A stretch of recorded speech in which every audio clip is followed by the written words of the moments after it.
día, hermanos, ¿cómo están? Espero que todos bien. Bueno, qué placer escuchar las alabanzas, por el recontento. Bueno, como la mayoría debe saber, tenemos por costumbre aprovechar los quintos domingos para llevarnos a la reflexión respecto a la misión de Dios, en la que todos estamos de una u otra manera comisionados, y usamos este tiempo para hablar sobre nuestros misioneros, orar por ellos y también reflexionar sobre lo que dice la palabra al respecto. En la primera hora antes del culto tuvimos un tiempo de oración, de intercesión por las familias misioneras que estamos apoyando, sus necesidades, sus luchas, sus preocupaciones. Siempre es cortito el tiempo, así que los que estuvieron, redoblemos esfuerzos en llevarlo a casa. Les contamos a todos si quieren enterarse de novedades de los misioneros, en qué andan, si hay alguna mala o buena noticia. Hay un grupo de difusión que se pueden sumar para estar orando, conociéndolos un poco más, así que pueden preguntarle a Lirra, a Martín, a Mica, a Iris, a mí también. Bueno, hay varios que estamos ahí, así que se pueden sumar, son más que bienvenidos. Bueno, la idea siempre es reflexionar y llevarnos algunas inquietudes, preguntas. Voy a intentar ser claro y poder llevarnos a alguna reflexión a algún punto, pero voy a confesar que el tema no es fácil a veces y puede que me equivoque o puede que quedemos incompletos por el tiempo. Así que podemos seguirlo en otro momento, después, videos de por medio, charlando, a ver a qué conclusiones llegamos entre todos. La reflexión de esta mañana gira alrededor del sufrimiento, que no es un tema lindo en general, o a priori parece no muy lindo. Y vamos a plantearnos algunas preguntas para ir abordando este tema y hacerlo lo más prolijo posible. Cuando hablamos de misión y de sufrimiento, podemos preguntarnos desde cuándo arranca la misión, en qué momento comienza el reinado de este Dios eterno. Podríamos preguntarnos si extender el reino de Dios implica sufrimiento en sí mismo. Y cuando hablamos de sufrimiento o de martirio, como está en la Biblia, ¿qué es lo que se nos viene a la mente? ¿Qué es lo que entendemos por eso? Entonces, vamos a la primera parte, que tal vez la más sencilla, todos ustedes seguramente lo saben. ¿Cuándo arranca el reinado de Dios? ¿Cuándo se empieza a extender el reino de Dios? Lo podemos analizar de varias maneras. Desde un punto de vista universal, el reino de Dios es eterno. Entonces no tiene ni principio ni fin. Déjenme que yo les lea algunos versículos que hablan al respecto. El Salmo 93, 1 y 2, dice: Jehová reina, se vistió de magnificencia, Jehová se vistió de poder, afirmó el mundo y no se moverá. Firme su trono desde entonces, tú eres eternamente. Salmo 102, 12, mas tú, Jehová, permaneces para siempre, y tu memoria de generación en generación. Primera Timoteo 1:7 dice: por tanto, el Rey de los siglos, inmortal, invisible, el único sabio Dios, sea honra y gloria por los siglos de los siglos. Amén. Dios es el Rey del universo. Él lo creó, lo sostiene y lo rige desde siempre y para siempre. Eso lo tenemos claro. Ahora bien, desde un punto de vista de la historia bíblica, que hemos abundado en todo este tiempo en estudiar la palabra a partir del Génesis, sabemos que el Señor se entronizó desde la eternidad, del famoso día de descanso, del séptimo día, interrumpe nuestro tiempo y a partir de ahora se hace historia. Y está todo el reinado de Dios con la humanidad a partir del Génesis 2. Eso también lo hemos visto abundantemente. Entonces tenemos al Dios en términos de gobierno eterno, tenemos a Dios en el gobierno con los hombres a partir del Génesis, siempre en cada uno de esos momentos, temporales o atemporales, el reino de Dios ha hecho cumplido su voluntad, se ha expandido. Pero hay un momento en la historia donde entra la iglesia a formar parte de esa extensión del reino de Dios. Entonces podemos preguntarnos cuándo es el momento que la iglesia toma este rol delegado por el Señor a similitud del plan original en Génesis para extender ese reino. Bueno, hay dos momentos que por lo menos la palabra relata. Uno es lo que nosotros solemos llamar la Gran Comisión, cuando el Señor encomienda a los discípulos a llevar su evangelio hasta el fin de la tierra. Y otro es, durante el Pentecostés, la venida del Espíritu Santo. Si bien no es el tema central, lo vamos a leer y vamos a parar un tiempito en analizar esto, porque de esto vamos a seguir continuando el tema y nos va a dar un marco para poder entenderlo. Vamos a Mateo 28, que es la Gran Comisión. Aprovechar que con el teléfono es más rápido. 28, 16 al 20.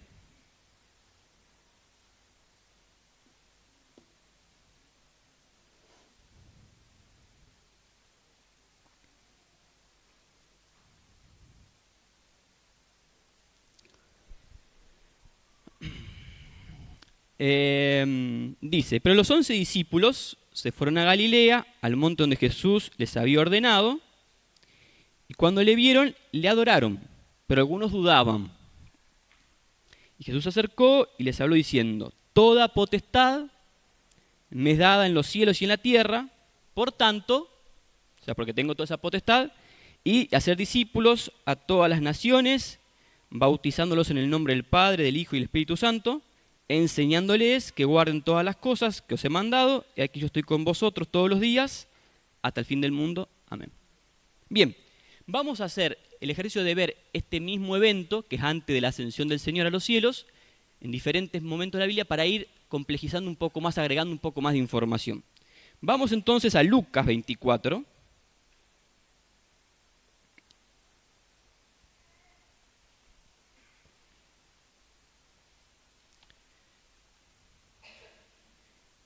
Todo el relato está del 36 al 49. Nosotros nos vamos a detener del 44 al 49.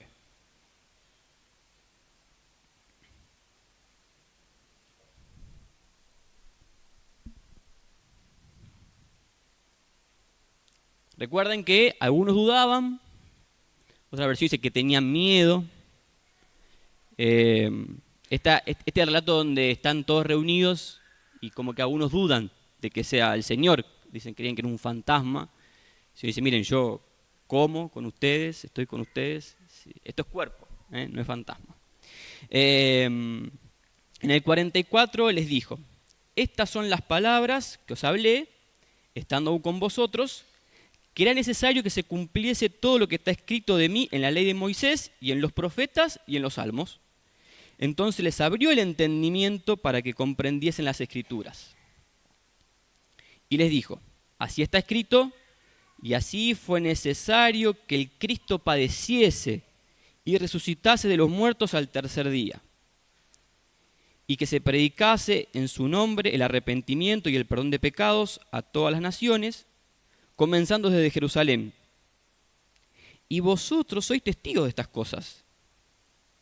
He aquí, yo enviaré la promesa de mi Padre sobre vosotros, pero quedaos vosotros en la ciudad de Jerusalén hasta que seáis investidos de poder desde lo alto. Acá agrega varios elementos más. Primero que explica que les abrió los ojos para que comprendiesen lo que estaba revelado en las Escrituras. Y lo que está revelado en las Escrituras, el Señor lo resume en dos cosas. Que el Mesías iba a sufrir, que iba a morir, que iba a resucitar, ¿no es cierto? Son como los dos elementos centrales de esa revelación. Nosotros sabemos que hasta el día de nacimiento, por cuántas monedas está revelado en la Escritura que le iban a traicionar al Señor. Pero en el sumum de la revelación el Señor hace hincapié en esto, que iba a sufrir y que iba a resucitar. Son los dos puntos centrales. Y además, ahora, además de hacer discípulos, agrega, me serán testigos. Que quedémonos con esta palabra, que luego vamos a volver, y que van a recibir poder para hacer lo que fueron encomendados a hacer. En el primer texto leímos, todo el poder me fue dado, por eso vayan y hagan discípulos, y ahora van a recibir poder. ¿De qué poder están hablando? Es el poder del Espíritu Santo. En domingos anteriores hemos estado aprendiendo a través de Efesios el tema de los poderes, el enemigo y los del Señor, cómo uno nos energiza para un lado o para el otro, por así decirlo. Traigamos a la memoria eso que hemos escuchado, hemos aprendido, porque también está un poco relacionado con el tema de hoy. Y por último, vamos a Hechos. Hechos 1.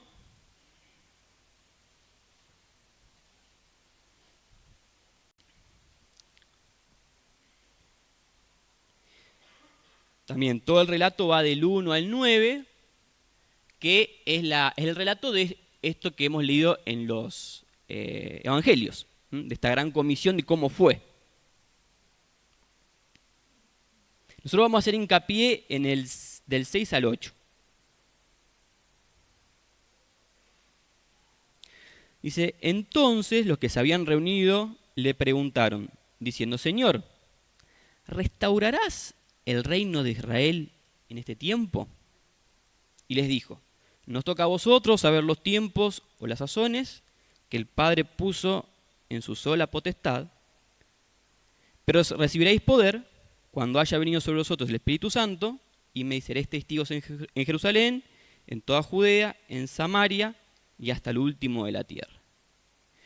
Es interesante porque cuando juntamos los tres relatos, arranca con que, bueno, los discípulos estaban reunidos y el Señor se encuentra y los encomienda y dice, hagan discípulos. Y el otro relato es, estaban reunidos y apareció el Señor y tenían miedo y dudaban. Y el Señor le dice, ustedes me van a ser testigos y van a compartir estas nuevas noticias de mi reino hasta el fin de la tierra. Y en este último, también un poco que el texto nos revela las verdaderas intenciones de los apóstoles. Che, ¿vas a restaurar el reino? Qué bueno que volviste en carne y que venciste la muerte, pero ahora toca poder, ¿eh? Ahora vamos a gobernar. Bueno, y que es un poco así, ¿no? Estos primeros discípulos, a pesar de que estaban viendo al Señor, todavía no habían sido llenos del Espíritu Santo y no habían, aunque sus ojos se habían abierto, en parte no estaban entendiendo el propósito final o universal de la extensión de ese reino o cómo iba a ser ese reino. Bien. Hasta acá más o menos me explico, o si hay alguna duda o pregunta o cosa que podemos sumar, preguntan a Seba, a Israel, al pastor. Bueno, ¿por qué hacemos esta introducción un poco tan larga respecto al tema, si el tema es sufrimiento?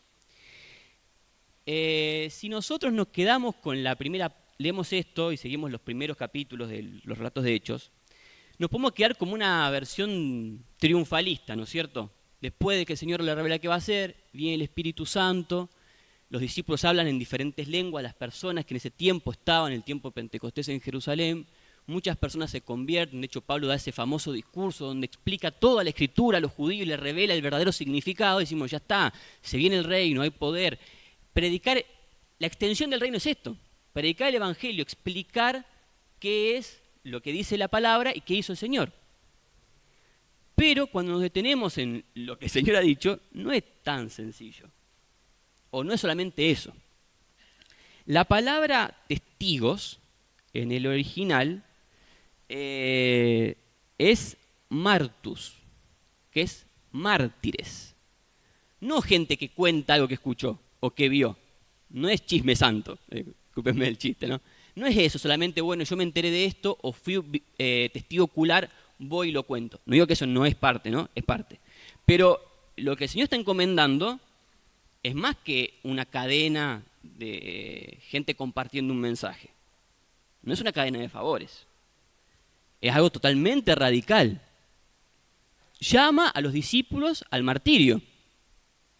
Vamos a ver qué hacemos con esta palabra. Porque es fuerte, difícil. Pero rápidamente si seguimos leyendo la Biblia, salimos de la iglesia, entre comillas, victoriosa, donde predica y la gente se convierte, a que ya hay persecución.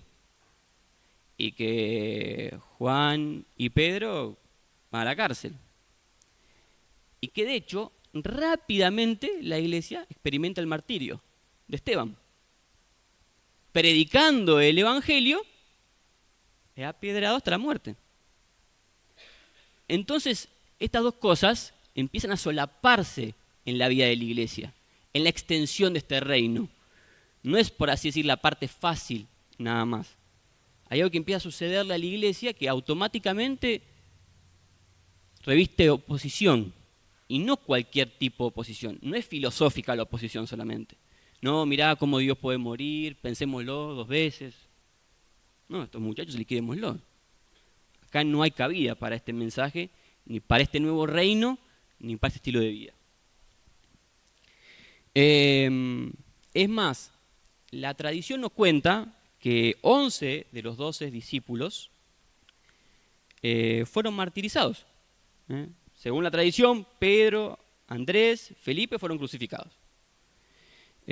Bartolomé también, pero antes lo despellejaron vivo. Santiago el Mayor y Tadeo, filo de espada. Tomás y Mateo, lanceados.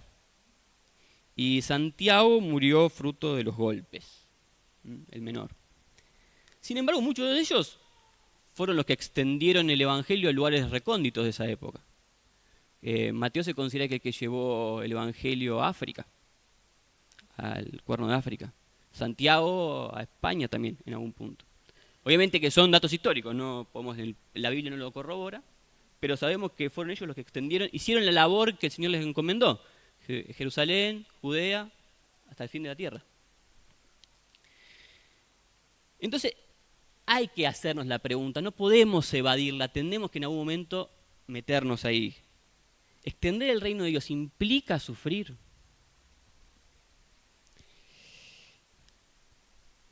Vieron que no nos gusta mucho, a mí no me gusta sufrir, yo me enfermo y ya parezco que me voy a morir en un segundo y es un poquito de gripe.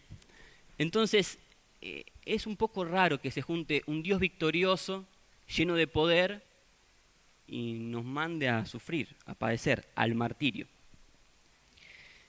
Para que no sea una conclusión rápida, vayamos a algunos versículos. ¿Me quieren ayudar? ¿Podemos buscar entre todos alguno? ¿Alguien puede buscar Romanos 8, del 15 al 18? Vamos a leer varios. Así vemos que es una idea que está atravesada en el Nuevo Testamento. No es algo eventual, cada tanto, para algunos poquitos. ¿Quién tiene Romanos 8, del 15 al 18?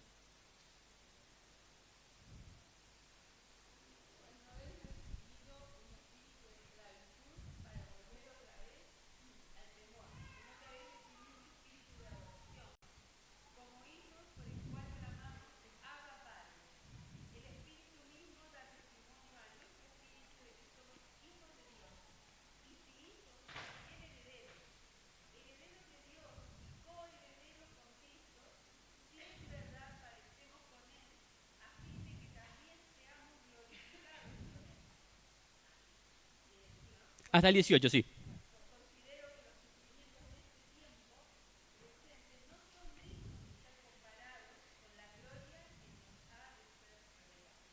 Muy bien, gracias Iris. ¿Vieron cómo arranca también con el espíritu? Que era como si la parte del poder. Pero rápidamente dice, bueno, ese espíritu nos da testimonio que somos hijos. Y si hijos, herederos. ¡Qué bueno!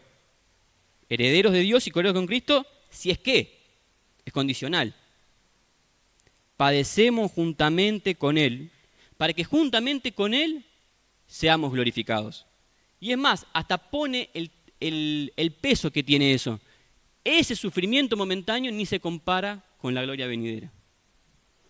Vamos a leer otro, Filipenses. Vamos a buscar, ayer los jóvenes estuvieron estudiando Filipenses. ¿Está? ¿Se escucha poco? Perdón, estoy un poco... Filipenses 1:29.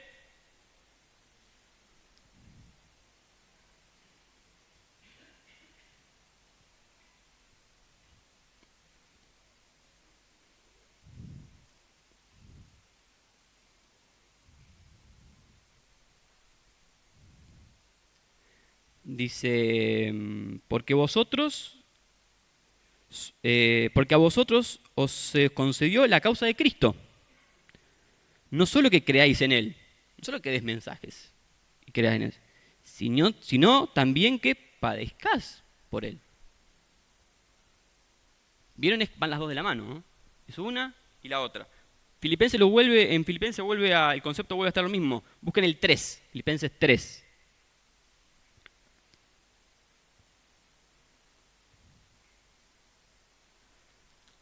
Del 8 al 11. ¿Quién lo puede leer, porfa?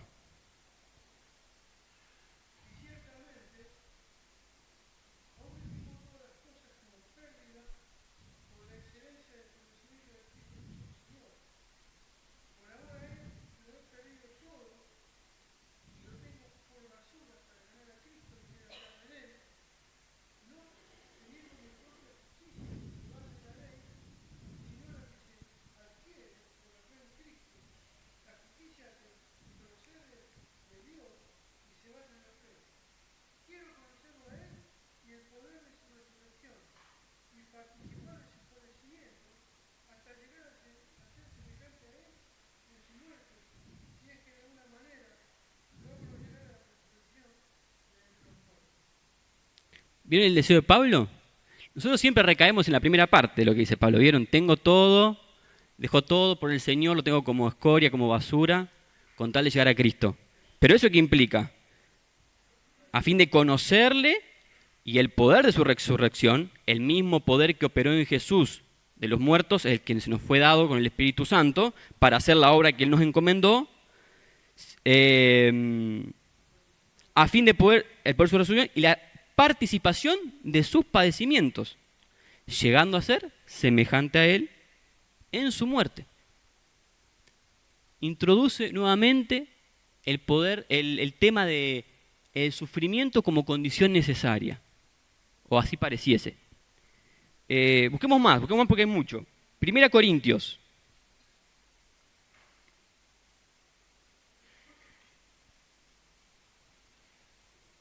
Capítulo 1.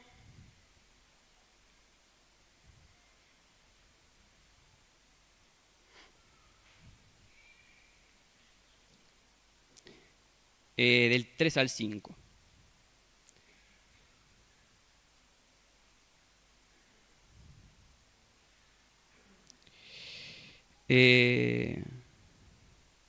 Gracia y paz a vosotros, de Dios nuestro Padre, el Señor Jesucristo. Gracias doy a mi Dios siempre por vosotros, por la gracia de Dios que os fue dada en Cristo Jesús, porque en todas las cosas fuisteis enriquecidos en Él. No, perdón, estoy yo confundido. ¿Dije 1 Corintios? Capaz que segunda, che.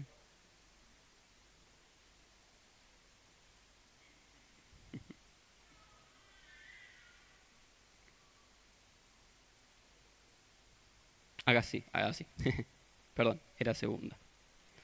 Segunda Corintios, ahora sí, capítulo 1, a partir del versículo 3. Dice, bendito sea el Dios y Padre de nuestro Señor Jesucristo, Padre de misericordias y Dios de toda consolación, el cual nos consuela en todas nuestras tribulaciones, para que podamos también nosotros consolar a los que están en cualquier tribulación, por medio de la consolación con la que nosotros somos consolados por Dios. Porque de la manera que abundan en nosotros las aflicciones de Cristo, así abundan también por el mismo Cristo nuestra consolación.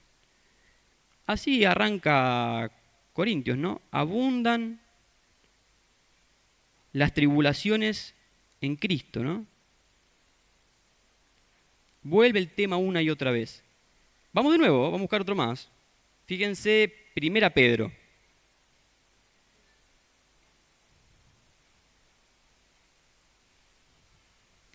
¿Alguien puede buscar el capítulo 2, versículo del 20 al 23?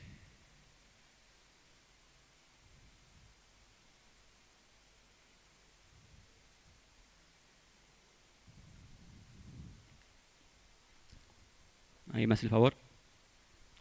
1 Pedro.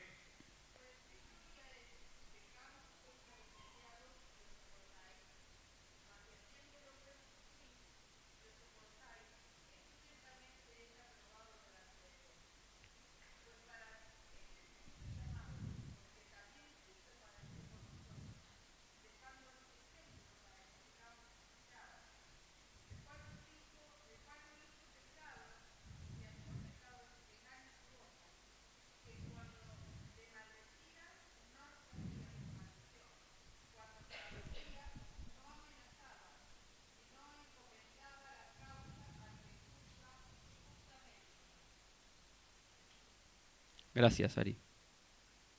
Pues para esto fuiste llamados, porque también Cristo padeció por nosotros, dejándonos ejemplo para que sigas sus pisadas, y da todos los ejemplos a continuación. También en 1 Pedro 4 dice, por tanto, ya que Cristo sufrió en el cuerpo, asuman también ustedes la misma actitud, porque el que ha sufrido en el cuerpo ha roto con el pecado. Y está bueno también esto aclararlo, porque siempre que pensamos en el sufrimiento, el dolor, la muerte espiritual, la negación, la humillación, en un sentido positivo de morir nosotros mismos y darnos al Señor, pensamos siempre en un sentido más metafórico y mental que físico. No nos gusta la idea del sufrimiento físico. Occidente en general tiene todo un trasfondo histórico de negar el sufrimiento físico. Las farmacias prosperan, ¿no es cierto? Todos evitamos estas cuestiones. Pero parecería que el sufrimiento es ineludible. En la Biblia está, en el propio ministerio de Jesús, en lo que Jesús nos encomienda hacer, en su ejemplo, lo que vivieron los discípulos y lo que los apóstoles le enseñan después a las iglesias. Está ahí. Parece casi necesario. Vamos a ponerlo todo entre comillas esto, ¿no? Esta incomodidad que nos genera el sufrimiento, este desencanto con esta idea de, che, yo soy cristiano, tengo que sufrir. El tema medio escabroso, es mejor siempre llamarlo temas históricos. Bueno, eso eran los cruzados, la primera iglesia con la persecución, los que iban llevados al circo romano. El mundo rechaza naturalmente el sufrimiento. Y muchas veces la iglesia imita un poco al mundo en esta cuestión. Evita sufrir, lo camufla, hasta incluso lo considera como una especie de fracaso espiritual. El cristiano que sufre no es tan espiritual. La persecución es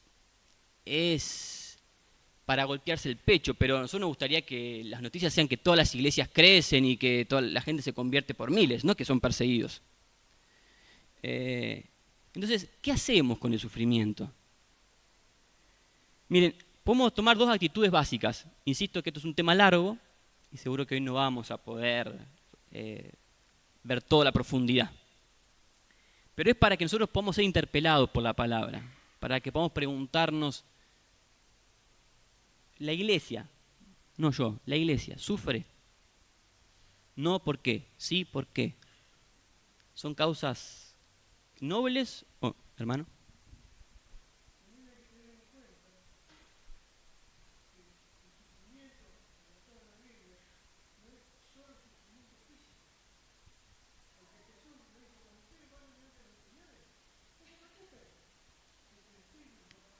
Uh-huh.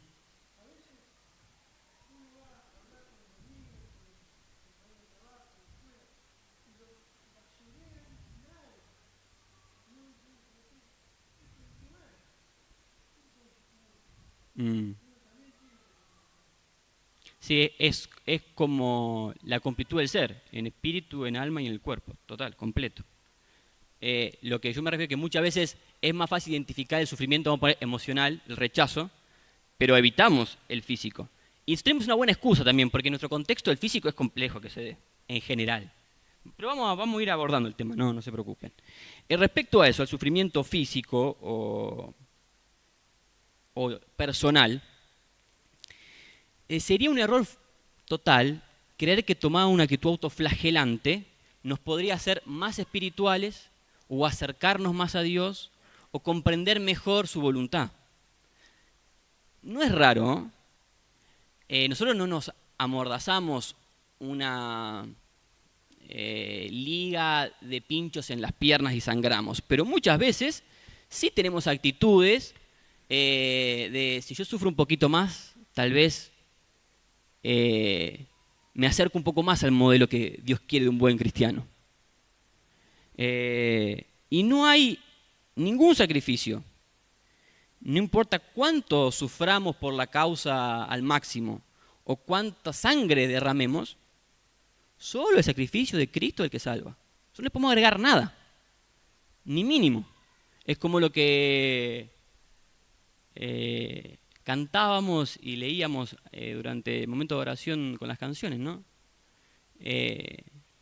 A lo sumo alguno moriría por un justo, pero por los injustos, nadie. ¿No es cierto? Entonces, si no es dar mi cuerpo, ¿qué es? Si soy cristiano, ¿por qué no me gusta? No me sale dar mi vida. ¿Será sufrimiento literal o metafórico? Nosotros teníamos esta charla con los chicos la semana pasada, o fue el lunes. Bueno, el lunes. Cuando un poco tocábamos este tema, pensando en los jóvenes, y nos confesábamos con estas dudas, ¿no? Che, ¿por qué será que yo leo esto en la Escritura y todo bien con la misión, pero a los lugares difíciles, no sé si yo estoy llamado a ese lugar. Estoy llamado a un lugar un poco más piola. Y si hay que compartir con alguien que sabemos que nos va a sacar el rostro del lugar, no seamos kamikazes, Messi va a hablar que ya sabe que no tiene ningún sentido. Están esas, no sé si les pasa a ustedes, en mí están esas dudas, como esta cosa contraria de que sé que es lo mejor, sé que es lo que el Señor me encomienda, sé lo que ha pasado en la historia con Jesús y su iglesia, y sin embargo yo me alejo un poco de esta realidad. Miren, hay una cosa que hacemos en base a algo cierto, que es que la verdad que la mayoría de la iglesia sufre. Que nosotros no suframos no quiere decir que la iglesia de Cristo no esté sufriendo. Que en Occidente o en Rosario o en Argentina o en los países de nuestra región no haya persecución, no haya rechazo, no haya hostilidad, no quiere decir que la iglesia no esté sufriendo. En la mayoría de los lugares la iglesia sufre, y muchísimo. No solo cancelación, con la vida misma. Y entonces ahí uno ya se puede sentir identificado con qué rol cumple el sufrimiento en mi vida y en la vida de la iglesia. Nosotros sabemos que el Señor nos dice, gozaos con los que se gozan y lloraos con los que lloran. De manera que si un miembro padece, todos se duelen con él. Ahora, eso no es, insisto, no es meras palabras. Es compromiso verdadero. Es preocuparme por la vida de mi hermano de verdad. Y si a nosotros nos toca estar en la parte que sufre menos, será la parte que sostenga al que le toca sufrir más. Al Señor no se le escapan las cosas. No es que, bueno, estos sufren y estos no, más o menos como quedó repartido. Si a nosotros nos toca tener prosperidad, sostengamos a los que no lo tienen. Si a los que nos toca tener paz y una vida tranquila, pongámosle así, sostengamos la iglesia que no tiene paz y vida tranquila. Que todo el tiempo está entre una persona que habla de más, corre el riesgo de la vida. Pero no por la vida misma, sino porque corre el riesgo de la transmisión de ese reino, de ese evangelio, esa representación de ese nuevo orden, de este rey universal que gobierna en base al amor. Ahora, también puede ser un autoengaño, porque como nos toca la parte del no sufrimiento, decimos, bueno, nosotros no, oramos, ofrendamos, sostenemos, y también lo podemos maquillar. Hay que ser sinceros. Bueno, yo hablo por mí, capaz que a usted no les pasa. Pero nos puede pasar que, como nos toca la de más fácil, no, nosotros somos la iglesia sufriente, estamos a full con los misioneros que están en Candamandapia, ahí se la pasa mal, pero nosotros doblamos rodillas, no sé qué tanto. O los tenemos en nuestros pensamientos. Miren, para hacerme a culpa. Los que estamos en el grupo de misiones, yo, que recibo las noticias permanentes, no oro, de verdad, todo el tiempo. Pero no porque si orara mucho más les iría mejor, es porque mi corazón no está ocupado en ellos. Porque mis intenciones, mi tiempo, mi cuerpo no lo estoy dedicando a la obra. No porque más ore, el Señor va a dar más resultados. A él no se le escapa nada, ¿no es cierto? Pero sí habla de mí. Sí habla de lo que yo sí tengo en el corazón. Si yo realmente he aceptado ser testigo o en realidad comunicador. Si estoy comprometido o no. Y cuando hablamos de martirio, no hay ejemplo, y no quiero que más se entienda, cuando entendamos la profundidad de qué es ser martus, entregar la vida, no hay que buscarla en Esteban el primero, o en la iglesia perseguida, o en los apóstoles, que murieron todos martirizados. Hay que buscarla en Jesús. Siempre Jesús es la referencia para estas cuestiones. Vamos a Mateo 26.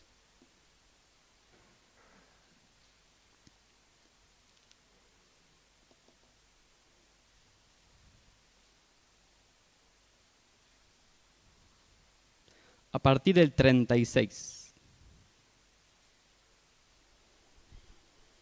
hasta el 39.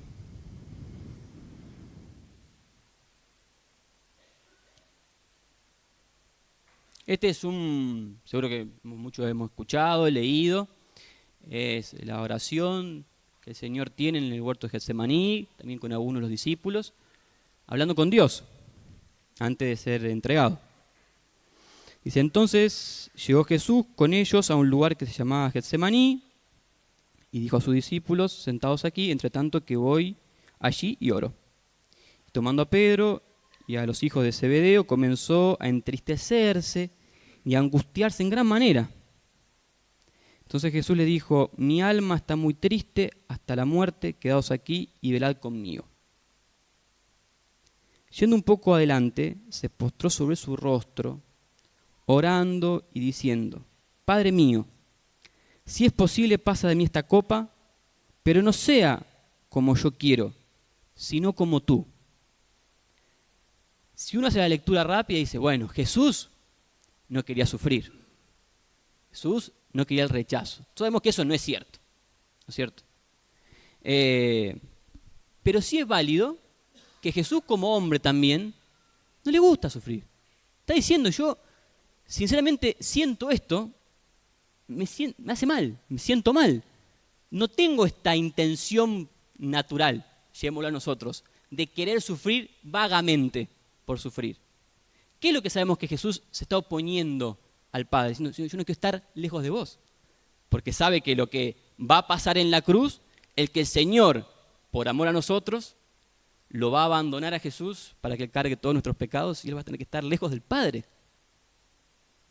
Y eso es el verdadero martirio. No querer alejarme por un segundo de la voluntad de Dios. Al punto que estaría dispuesto a sufrir. Al punto que estaría dispuesto a dar mi vida o mi cuerpo. Y eso es Jesús. No querer estar separado ni un segundo de la voluntad de Dios. Estoy dispuesto a dar mi vida por seguir tu voluntad. Miren, a mí siempre me gusta llevar los ejemplos históricos porque nos traen un poco a cuento estas cuestiones. Siempre compararnos con Jesús es difícil. Y llevarlo a lo individual también es complejo porque Dios trata individualmente a las personas de forma particular. No sé cómo el Señor trabaja el sufrimiento en tu vida. Si estás pasando una enfermedad, una circunstancia compleja, estás animándote a dar un paso más de fe, comprometiendo más con el Señor, o solamente venís y escuchás. Pero a mí me gustaría dar un ejemplo que se parece un poco a nosotros. Un poco a nosotros. ¿Podemos poner la diapo? Ahí está. Siempre traigo una que no se ve nada. Este muchacho es Han Hus, que es el iniciador del movimiento moravo en el siglo XIV en Europa. Y esto es un poco parecido a nosotros, porque es un movimiento de renacer cristiano en un contexto donde todo el mundo era cristiano, donde la fe no era un problema. Y Hans, por llevar la fe sencilla y llevarla al pueblo, sacarla de los templos y los palacios, recibió no rechazo, no se armó una iglesia en una esquina y bueno, fue zafando. Lo mandaba a la hoguera. Por querer llevar ese evangelio, del que fue encomendado todo discípulo del Señor, le costó la vida en un contexto 100% cristiano. lo quemaron, lo quemó la iglesia oficial, no lo quemó los musulmanes. Ahora, interesante porque el movimiento que él inició sobrevivió solapado en las casas. Se volvió una iglesia en las casas, como las que tenemos nosotros y muchas otras congregaciones, compartiendo una vida sencilla, compartiendo lo que el Señor había hecho y enseñado y haciendo discípulos. Y casi por 4 siglos sobrevivió entre las casas hasta que cuando hubo guerras de religión y los cristianos se empezaron a matar unos a otros por estas minucias, se refugiaron en una zona que se llama Moravia, que hoy es República Checa, bajo la órbita de un noble, que como era noble, sobre su territorio gobernaba él, entonces la gente que él permitía que viva ahí podía hacerlo en paz. Y tomaba una actitud parecida a la que tuvimos hoy en la mañana de orar e interceder. Tuve una vigilia de oración e intercesión. ¿Saben cuánto duró? 100 años. 100 años de vigilia, oración y adoración permanente. Nunca en un momento entre las casas había una hora donde no haya un grupo de personas orando, intercediendo. ¿Y cuál fue el resultado? ¿Vivieron mucho más felices y fueron prosperados y si no? No, mandaron misioneros a todo el mundo. Porque cuando uno busca al Señor, quiere hacer su voluntad, el Señor te dice, Martus, ¿querés hacer mi voluntad? ¿Me estás buscando? Martus, sé testigo. Y enviaron misioneros por todos lados. A Turquía, o lo que sería Turquía, Laponia, yo creo que ni ahora hay misioneros en Laponia. Surinam, las islas de Santo Tomé y Príncipe, esos lugares eran donde vivían los esclavos. A los esclavos no les predicaban el evangelio. Y los misioneros que mandaban los moravos, muchos quedaban en el camino, morían en el viaje. Y los que llegaban eran rechazados por los cristianos blancos, porque le predicaban a los esclavos, y muchos esclavos con un temor relativo, por ser blancos, también los rechazaban. Es una paradoja, ¿no? Pero es impresionante, porque voy a pasar lo mismo que en la historia primitiva, en la iglesia la primera, la que el Señor les dio la orden. Hagan mi voluntad, Martus. Y automáticamente es compartir el evangelio. Ahora, ¿qué es lo que nos lleva al verdadero martirio? A un gozo verdadero. El Señor, cuando nos llama al martirio, no nos llama a sufrir. Nos llama a estar completamente en Él y gozosos todo el tiempo en Él. Ese es el resultado del martirio. Cuando Esteban es apedrado hasta la muerte, lo que nos revela la Escritura es que él ve la gloria de Dios. No está padeciendo. No se preocupa por su cuerpo si su Dios resucita a los muertos. ¿Quieren leer 2 Corintios 4? Y ya vamos terminando.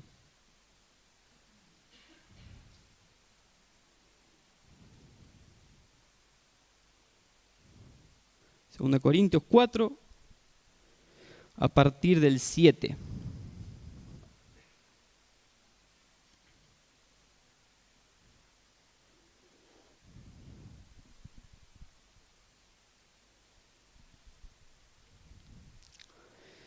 Pero tenemos este tesoro en vasos de barro, para que la excelencia del poder sea de Dios y no de nosotros. Que su espíritu en estos vasos de barro. Que estamos atribulados en todo, mas no angustiados, en apuros, mas no desesperados, perseguidos, mas no desamparados, derribados, pero no destruidos. Llevando en el cuerpo siempre por todas partes la muerte de Jesús, para que también la vida de Jesús se manifieste en nuestro cuerpo. Porque nosotros que vivimos siempre estamos entregados a muerte por causa de Jesucristo, para que también la vida de Jesús se manifieste en nuestra carne mortal. Es el cúlmine de cómo arrancó el ministerio público de Jesús cuando predicó el Sermón del Monte. Bienaventurados sois cuando por mi causa os vituperen y os persigan y digan toda clase de mal contra nosotros, mintiendo. Gozaos, alegraos, porque vuestro galardón es grande en los cielos, porque así persiguieron a los profetas que fueron antes de vosotros.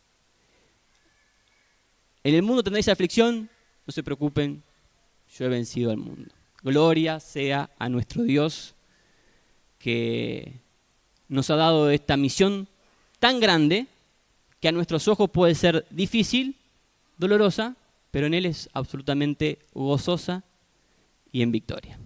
Oramos.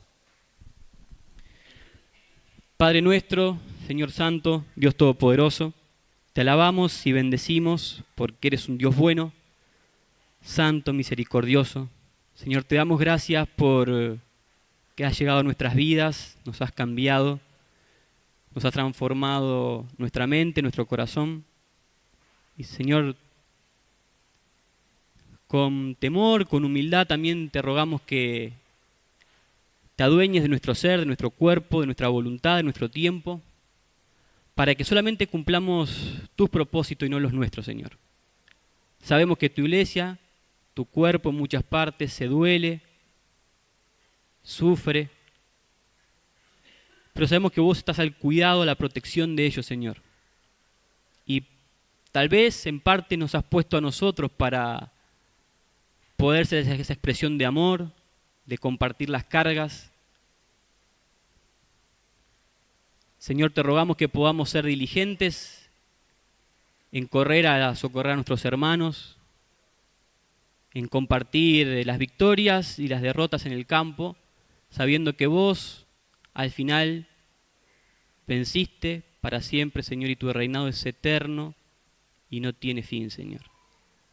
Y te doy gracias por esta congregación, nuestra iglesia, para que toque nuestros corazones, para que redoblemos esfuerzos en compartir tu mensaje poderoso de salvación y vida eterna, que nos podamos revestir de tu Espíritu, que nos dé el poder que ha operado en Jesucristo, para que la gloria sea para vos y no para nosotros, Señor.